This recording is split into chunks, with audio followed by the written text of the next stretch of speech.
Physics essentially comes from the observation of nature and is a collection of rules that we use to understand the way matter interacts. To give a timeline of when math and physics came to be, the earliest evidence of written mathematics is from 3000 BC, and mathematics first became an organized science around 500 to 400 BC. So, a bit of time. And in the realm of physics, we started to see mentionings of Aristotelian physics around 400 to 300 BC with Aristotle, and physics eventually graduated into its own concrete study with Galileo and Isaac Newton in around 15th to 17th centuries. Our word physics that we use today with the little s originates from late 15th century and denotes the natural science in general, but especially the Aristotelian system of physics.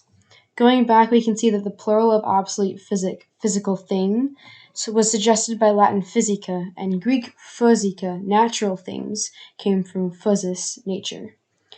In his lifetime around 384 to 322 BC, Aristotle founded the system known as Aristotelian physics, and said that physical phenomena leads to the discovery of natural laws. Our beloved Aristotle wrote in his first work, which refers to the study of physics, that was intended to establish general principles of change that govern all natural bodies. It's not in the slide, but physics in Greek should sound something like physik-kroasis, because physics was different from physic, which meant natural things. It was his first attempt at trying to give a name to the study. I want to reiterate the meaning of physics. I was reading a book called The Disordered Cosmos, where it describes physics as the human process of developing a mathematical understanding of the universe. It said in quotes that physics is not the universe, it's one very human attempt to get to its innards. I want us to keep this in mind while going into the second slide. Aristotle promoted the concept that observation of physical phenomena could ultimately lead to the discovery of the natural laws that were governing them. Key concepts of Aristotelian physics included the structuring of the cosmos into concentric spheres, with the Earth at the center and celestial spheres around it.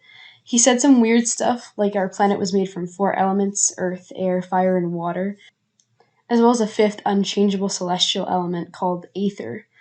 Objects made of elements had natural motions, he said. Those of earth and water tended to fall, air and fire, they rose, and elements are subject to change and decay. The speed of such motion depends on their weight and the density of the medium. Aristotle also argued that a vacuum could not exist, as speeds would become infinite. About 100 years later, Archimedes tore apart Aristotle and his metaphysics, pointing out that it was impossible to separate mathematics and nature, and Archimedes proved it by converting mathematical theories into practical inventions. He developed many things such as the law of buoyancy, also known as Archimedes' principle. He founded hydrostatics and statics. In mathematics, Archimedes used the method of exhaustion to calculate the area under an arc of a parabola with the summation of an infinite series, and gave a remarkably accurate approximation of pi. As one of the first to apply mathematics to physical phenomena, Archimedes' achievements in this area include a proof of the principle of the lever, the widespread use of the concept of center of gravity, and the enunciation of the law of buoyancy. If Archimedes were alive and studying at CME today, he'd make some pretty awesome final projects, as he's credited with designing innovative machines such as the screw pump, compound pulleys, and defensive war machines to protect his native Syracuse from invasions. He also developed the principles of equilibrium states and centers of gravity. It's these ideas especially that would influence the well-known modern scholars Galileo and Newton.